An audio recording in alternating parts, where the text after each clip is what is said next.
Yumthong khuding afaba thaknanaba ising fanghananabagi pandamda India lengakna Kumja lising ani taraga mapangi August haudokiba Jal Jeevan Mission chahi ahum amaga sangdoktuna Kumja lising aniga kungani pan Phaoba Chathakigani haina Jal Sakti Ministry gi Union Minister of State Bihi Somanna nangasi Rajya Savada Fongdokre Panbay abadi hairiba mission asi mamangda Kumja lising ani kungamari Phaoba Chathananaba Thaurang laikibani Minister na Rajya Savada Fongdokiba mission asina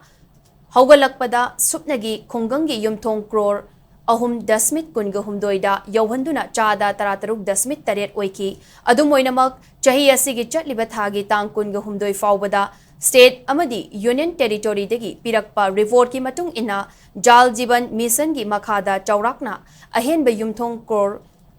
Chatharagani Thoi Dasmit Nifuga Marida Toti Ising Fangankre Masiga Loinena Mission Asigi Makhada Kungangi Yumthong Crore Taraga Mapan Dasmit Kuntraga Tarukta Toti Ising Yohanana Bagidamak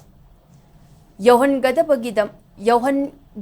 Manungda Tha Asigi Kunga Humdoi Phaobada India da Punna Yumthong Crore Taraga Manga Dasmit Humfu Tareta Toti Gi Thaknanaba Ising Fanghanduna Chada Marifu Dasmit Marifudara Mangagi Changda Thabak Paikat Kre, mission asi mapung fana mai pak na pangthok na ba Kumja lising ani kungani pan Phaoba sangdok pagalwena na masigi makhataba funding gidamak laingak na khanari haina phongdoki